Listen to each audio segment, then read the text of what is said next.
quelqu'un veut demander à me voir. Quelqu'un pour vous voir? Vous êtes arrivé hier soir seulement et vous connaissez déjà du monde sur le port. Non, pas spécialement. En fait, j'attends une valise qu'un commissionnaire peut m'apporter. Bah, vous avez déjà 2 valises hier soir en arrivant ici. Enfin, Marine, mais on se passe de tes commentaires. Tu en es où dans ton service?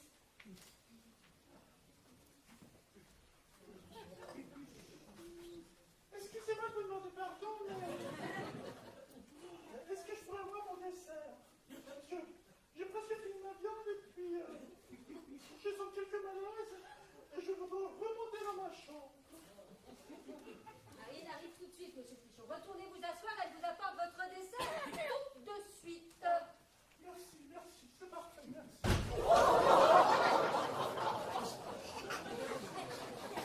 Marine, tu n'as pas encore servi les desserts. La vôtre non plus, monsieur Roulard? Ah, si, c'est fait, j'en suis au café que je vais d'ailleurs prendre ici, si ça vous dérange pas. Comme ça, je pourrais voir l'arrivée de la personne que j'attends. Marine, le dessert de monsieur Pichon, tout de suite. C'est ma patronne, elle est pas commode, hein. Marine, le restaurant, c'est par là. Oui, bah, minute, on n'est pas aux pièces. C'est vrai, quoi. Avec elle, il faudrait toujours courir. Jamais s'arrêter pour faire un brin de causette. On n'est pas des bêtes, quand même. Bah, je voudrais pas prendre la défense de votre patronne, mademoiselle, mais Marine, je m'appelle Marine. Eh ben, voyez-vous, Marie, nous sommes dans un restaurant. Et les clients n'aiment pas attendre trop longtemps. Et moi, je comprends l'énervement de ce monsieur, parce que vous m'avez servi avant lui, alors que je suis arrivé à table après lui. C'est de sa faute aussi. Il n'en finit pas. Chaque fois que je passais auprès de lui et que je me penchais pour lui parler, braquait son corsage, devenait tout rouge, se mettait à trembler. Et il renversait tout ce qu'il touchait. 2 fois, il a viré son verre d'eau sur la nappe. Et 3 fois, il a balancé son escalope de veau sur le carrelage. Dès qu'il en approchait son couteau pour en couper un morceau, zip, elle se barrait de son assiette qu'on aurait dit qu'elle était encore vivante, cette pauvre bête. Et puis vous, monsieur Félix, vous avez tellement de classe. Ah, d'accord. Bon, vous voulez bien préparer mon café pendant que je fais quelques pas dehors? Merci. Qu'est-ce qu'il fout, mon Dieu? Oh, qu'est-ce qu'il est beau. Qu'est-ce qu'il doit être riche pour avoir autant de valises.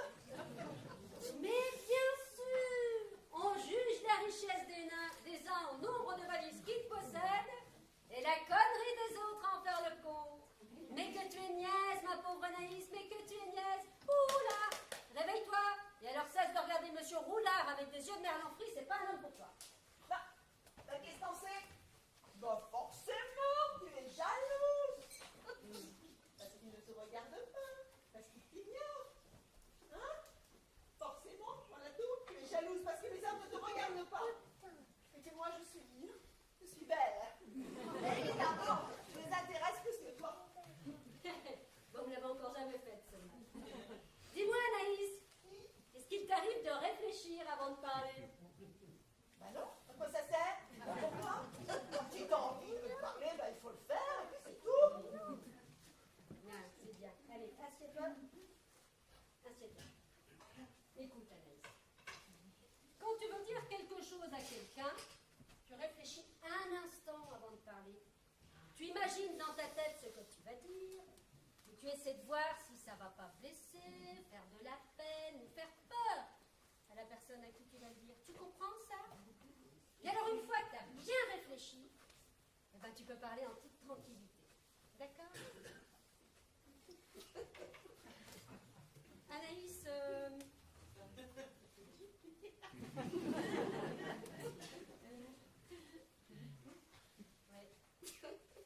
Oui, Marine? Je fais comme vous dites. C'est-à-dire? Je brasse tout ça avant de le déballer parce que je sais toujours pas quel effet ça va vous faire. Marine, arrête là, parce que la fumée va bientôt te sortir par les oreilles.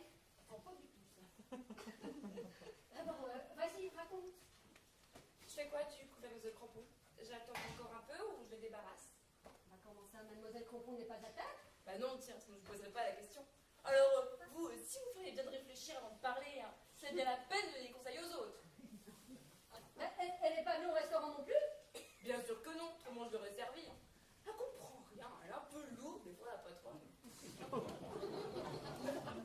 Mais enfin, Marine, mais il te manque une personne à table et tu viens m'en rendre compte seulement au moment de servir les desserts. Eh oh, c'est quand même pas de ma faute si elle est absente, non. Alors moi, gentiment, comme vous me l'avez demandé,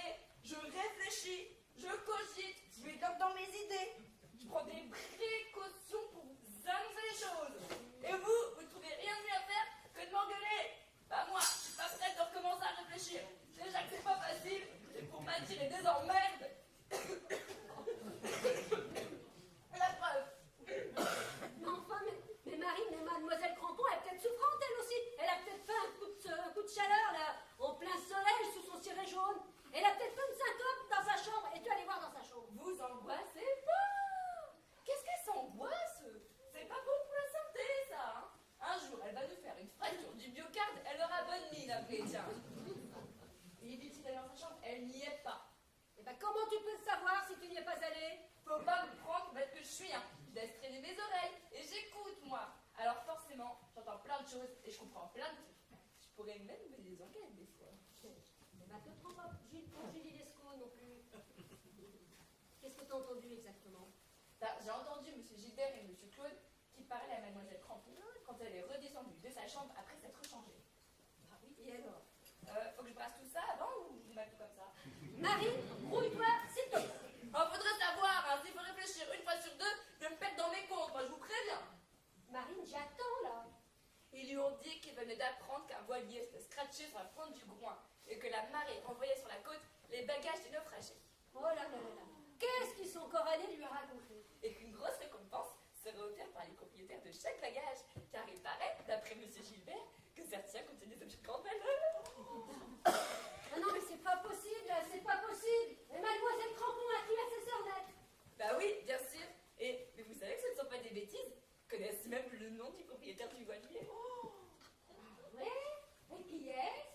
Monsieur le comte Jean-Eudes Barnabé de Millefuite. C'est un riche monégasque en croisière sur l'Atlantique. Ça vous oblige un point, ça, hein? Ah bah oui, hein, ça c'est un nom embouché un coin. Jean-Eudes Barnabé de Millefuite. Vraiment un nom embouché. Non, mais ils ont, fallait y penser, ils ont de l'imagination, les copains, ça y a pas à dire, hein. Ah non, mais... Et dis-moi, Marie, il n'y a rien qui te choque dans le nom de ce monsieur, toi? Bah si, bien sûr. Oh, quand même, enfin, tu n'es peut-être pas perdu, je reprends espoir. Et qu'est-ce qui te choque? Il a 3 prénoms. Il a 3 prénoms. Oui. Mais qu'est-ce que j'ai fait au bon Dieu, moi, pour avoir une apprentie pareille? Et l'autre, la Mademoiselle Crampon, qui cope tout ce qu'on lui raconte. Mais c'est qui serait capable de lui vendre un studio au 3e étage de la Tour Eiffel, sous prétexte que c'est l'affaire du siècle, que la vue est imprenable et qu'il faut éviter les 2 étages du dessous parce qu'ils sont trop fréquentés. Ah non, mais alors là... Oui, bah vous pouvez dire ce que vous voulez. N'empêche qu'elle est partie du côté de la grotte de Sion, et que Monsieur Gilbert lui dit que c'est là-bas que la marée ramenait un maximum de déchets de la mer. Et moi, je l'aurais bien accompagné, tiens. Et peut-être que j'aurais retrouvé des bagages perdus. Eh ben, tiens, eh ben, en attendant, essaye donc de retrouver le dessert de Monsieur Pichon. Ce sera toujours ça de fait.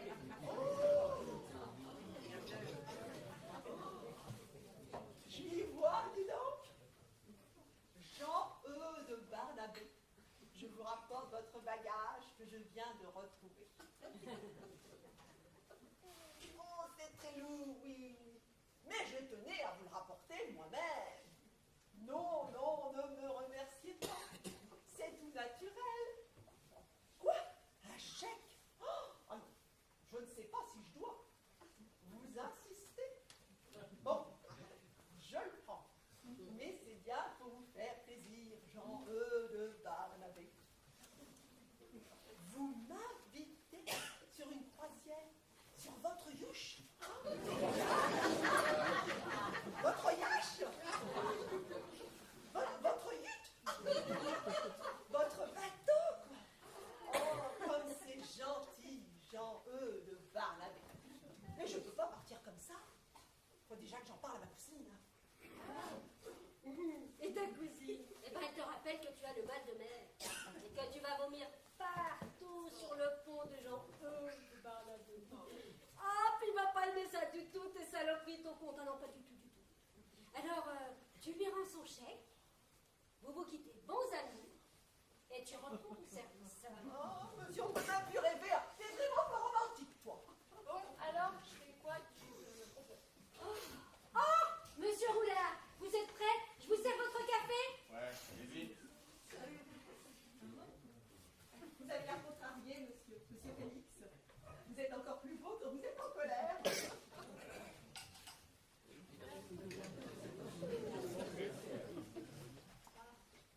Excusez-moi de demander pardon, mais est-ce que je pourrais boire au dessert? Parce que je suis tout seul dans la salle du restaurant et j'angoisse terriblement. Et puis je finis mon escalade de mort. Ça y est, vous êtes venu à bout. C'est vachement bien défendu, ce petit voile, dis donc. Vous avez vu comment il esquive votre fourchette à chaque fois? Je suis sûre que si on l'avait laissé grandir, il aurait fait un excellent taureau d'arène. Moi alors, vous, le plus mauvais des matadors, hein. Je m'excuse, j'ai des gestes un peu maladroits quelquefois. Oh, c'est pas grave, monsieur Pichon. L'essentiel, c'est que vous ayez bien déjeuné. Ah oui, c'était parfait, parfait, parfait. La viande un peu froide peut-être. Tu m'étonnes, toi, avec les va-et-vient qu'elle accorde sur la cité de carrelage. Et puis c'est déjà qui t'a pas venir. Marine arrive, monsieur Pichon. Avez-vous une préférence pour un dessert en particulier? Dites-moi bien simplement ce qui vous ferait plaisir. Non, mais je sais pas. Non, mais pas de favoritisme pour moi, il faut pas bouleverser parce que moi, ça me bouleverse. J'ai l'impression que tout le monde me regarde. Ça va aller, monsieur Pichon. On ne change rien. Rien du tout. Ça vous va? Oh oui, merci. Merci. Je vais bien, tout va bien. On dirait que le disque dur en a pris un pet. Alors, mais c'est comment ça vient faire, hein? Alors, comme ça, que c'est que tu sais? Oui, je m'excuse parce que j'attends mon dessert. Mais j'ai là pour toi si tu veux. Hein? Comment ça il fait?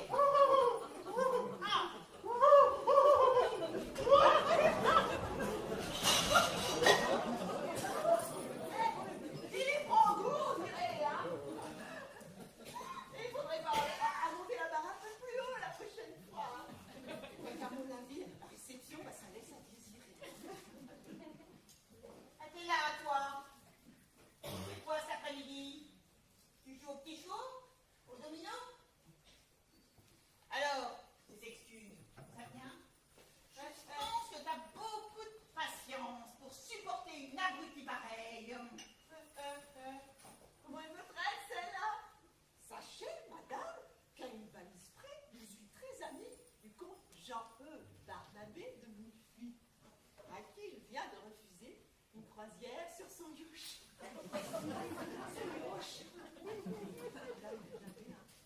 Son yuche. Et tout ça parce que ma présence ici est indispensable. Et que ma cousine ne veut pas me laisser partir. Hein? Alors je suis peut-être abrutie, comme vous dites. Mais en tout cas, vous n'avez même pas été capable de retrouver ce matin votre Maurice, malgré toutes les indications que je vous ai données. Je brûle par-ci et je brûle par-là. Et il refroidit aussi par-ci. Alors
détendre, nous. Et la viande froide, ça nous fait pas peur.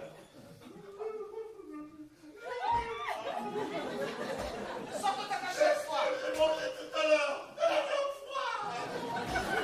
Sors de ta cachette, toi! Donne ton arme et pose tes mains sur ta tête!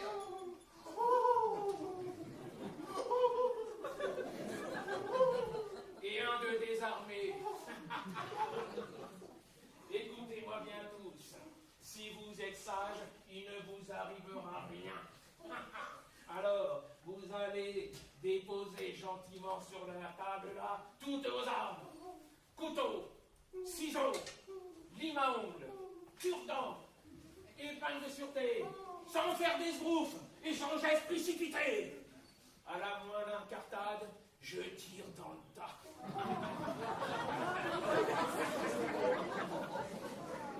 Couteau, les mains ongles. Qu'est-ce que tu racontes? C'était pas dans le texte, ça. Merdouille. Oh, je me suis gouré. J'ai confondu avec la fouille d'une salle d'embarquement d'aéroport. Oh là là. Moi qui devrais être en ce moment même sous le voilier de Jean-Eudes Barnabé, au lieu de ça, je sers de bouée de secours à El Cordobès. Bon, écoutez, finissez-en avec votre hold-up, hein. Barrez-vous, quoi, c'est vraiment long, votre truc. On se recule, bonhomme. Ça part tout seul parfois, ces engins-là. Et je m'en voudrais trouver un beau mec comme toi. Nous, on est des artistes du braquage. On opère en douceur et avec délicatesse. Pas vrai, Fredo? Pas vrai, Fredo? Oh, couillon. Mais quel petit couillon, toi. C'est toi, Fredo. Moi, je suis Paolo. Ah bon? Hey, T'es sûr? Bon ben, on change de prénom alors. Fredo, hey, arrête de rêver et commence la collecte. Honneur aux dames, Fredo. Par pitié, ne tirez pas. Prenez laquelle si vous voulez, mais par pitié, épargnez-nous. calme-toi, ma poulette. Je vais pas te faire de mal. Tu m'as l'air raisonnable, toi. T'es pas comme l'autre là, qui m'a l'air d'une vraie teigne. Allez, envoie la monnaie. Et mets-moi un paquet de clopes en plus. Allez. Je te dois combien? Vous voulez plusieurs cartouches, mais par pitié, ne nous faites pas mal. Tu me refiles des cartouches pour ne pas prendre de balles. T'es vraiment une petite marrante, toi. Pas vrai? Y a pas de raison. Je tiens à payer mes taxes comme tout le monde. Et en plus, ça m'oblige à réduire ma consommation quand je raque.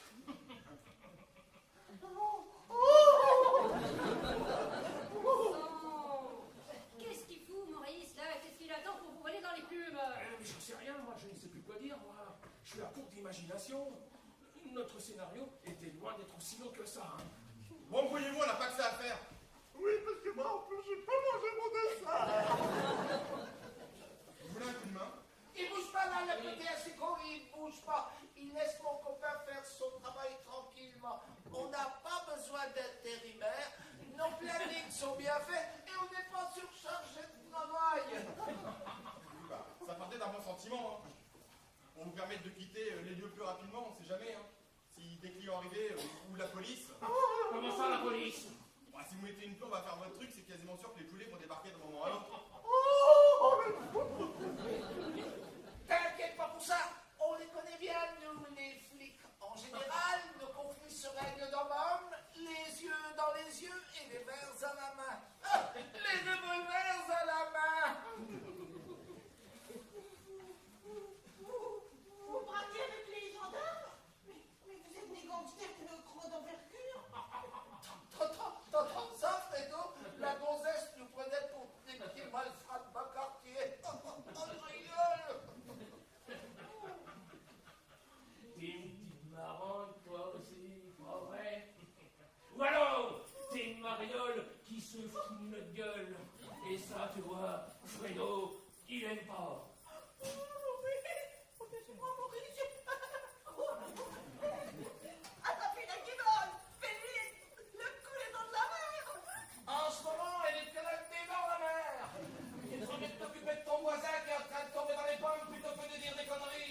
des jetons des fois? Si, bien sûr, mais il faut bien qu'il y en ait un au moins qui fasse face. Hein. Qui fasse face. C'est l'horreur.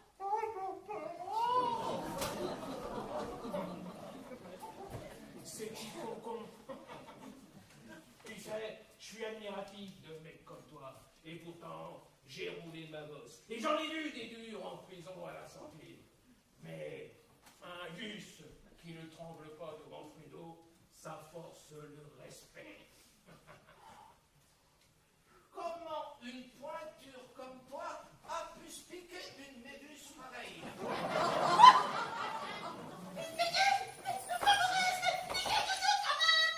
Qu'est-ce que tu veux qu'il dise? Il constate les dégâts, le pauvre. Et éloigne-toi un peu, elle va te foutre des boutons. Putain, mais qu'est-ce que vous jouez bien? Est-ce que tu vas te décider à nous désarmer bientôt? Non mais attends un peu, je m'amuse trop.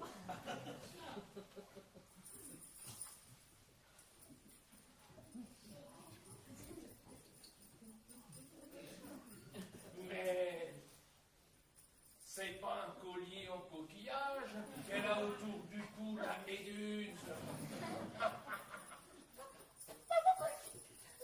caisse de police, si vous voulez, mais pas mon collier. Non mais oh, mais comment ça, la caisse de police n'est pas ton collier? Mais c'est une vraie bijouterie ambulante, cette femme-là, monsieur Fredo, mais servez-vous. Entre ses oreilles, son cou et ses poignets, il y a au moins 10 fois la recette de ma semaine.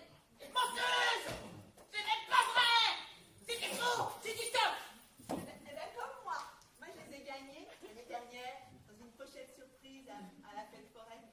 Non mais défaut du toc, mais tu sais combien elles m'ont coûté toutes tes babioles? Sûrement très cher et pour rien. Cela lui va comme un tablier à une vache. Par ici, la quincaillerie, ma petite dame. Sans eux, je suis comme toute nue.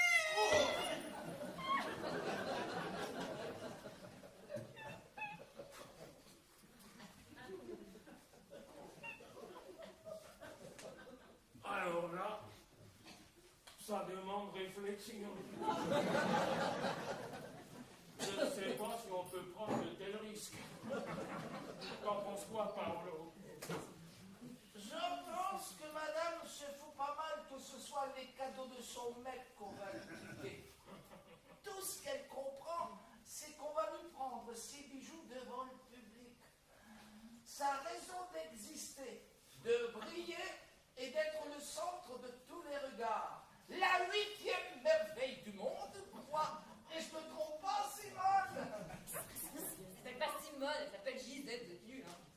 Bon, écoutez, vous n'allez pas vous lancer dans une réflexion philosophique au sujet des bijoux de madame. Faites votre hold-up et barrez-vous, quoi. Il a raison les gars, vous me fatiguez. Alors vous lui lâchez la grappe à ma femme. Et vous vous tirez vite fait. Mais Maurice, mais attention, ils sont dangereux, ils sont armés. Ah, je vois bien qu'ils sont armés. Ils ne croient rien, je suis là. Écoutez les gars, vous faites une grosse connerie. Ah oui? Et c'est quoi la grosse connerie? Eh bien, vois-tu, je suis un faux calme. Et t'aurais jamais pu toucher à ma femme, Fredo. C'est mon bien le plus précieux. Et je préfère crever pourvu qu'elle vive.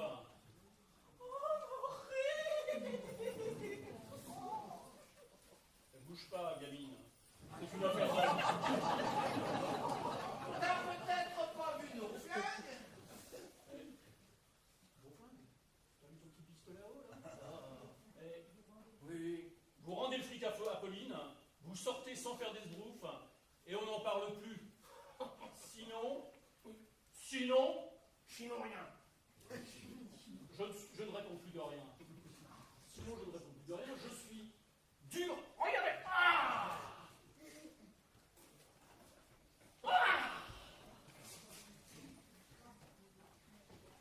Ça y est, j'ai trouvé les valises. Les renseignements étaient exacts. Elles sont toutes arrivées au même endroit. Je vous laisse celle-ci et je retourne chercher les autres. Hein. Je vous accompagne. Toi, tu restes là et personne ne bouge, je suis armé. Nous aussi, on est armés. Ouais. Ouais, mais le mien fait davantage de bruit que les vôtres. D'accord, John Wayne. Je sais pas d'où vous sortez tous les deux, vous me faites de sacrés bandits d'opérette. Allez, les mains à votre tour. À votre tour de Qu'est-ce que quoi? c'est cette histoire? Qui sont ces hommes cagoulés et pourquoi ces coups de feu? T'inquiète pas, je maîtrise la situation.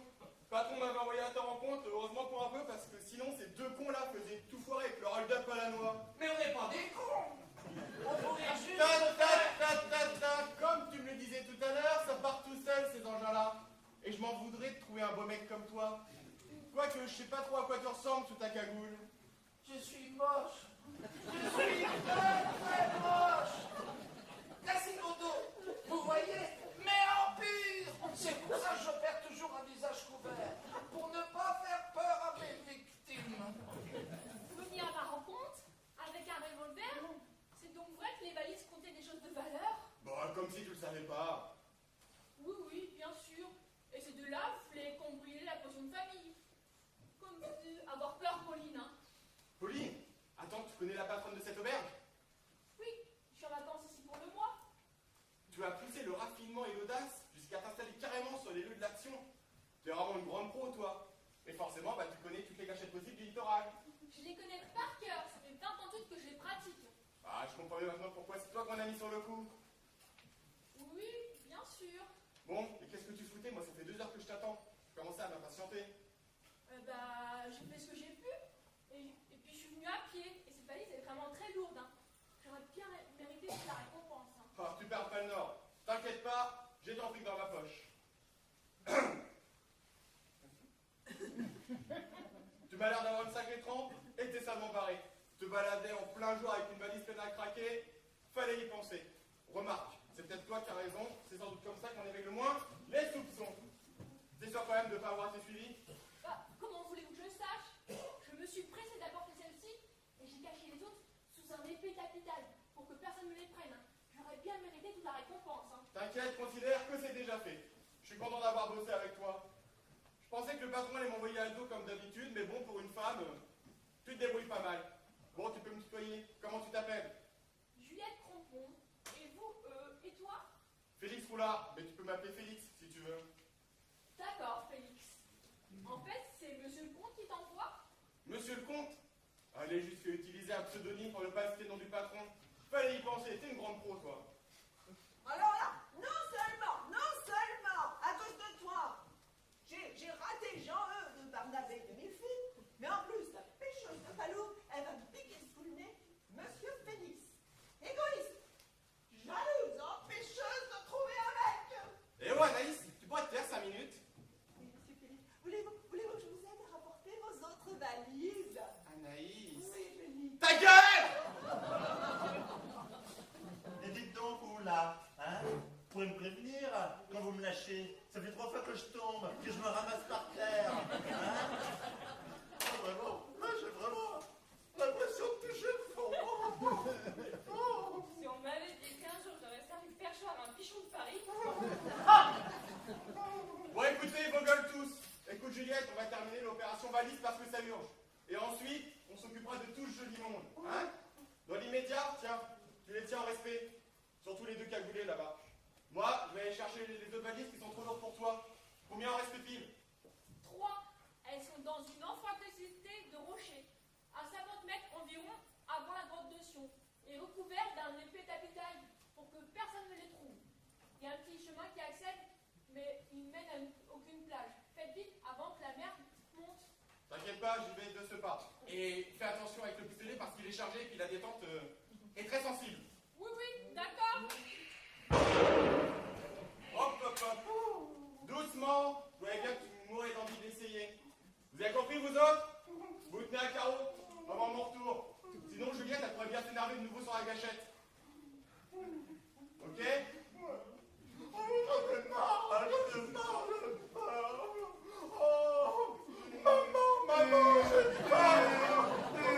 C'est ça, appelle ta mère. Ah bah, sûrement t'entendre et appliquer ici.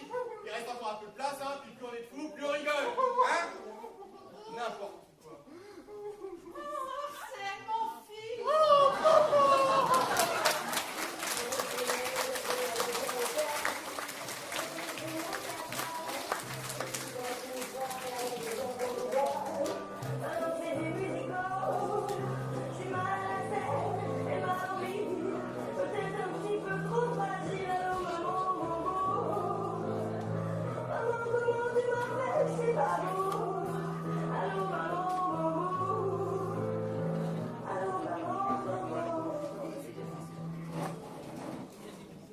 messieurs,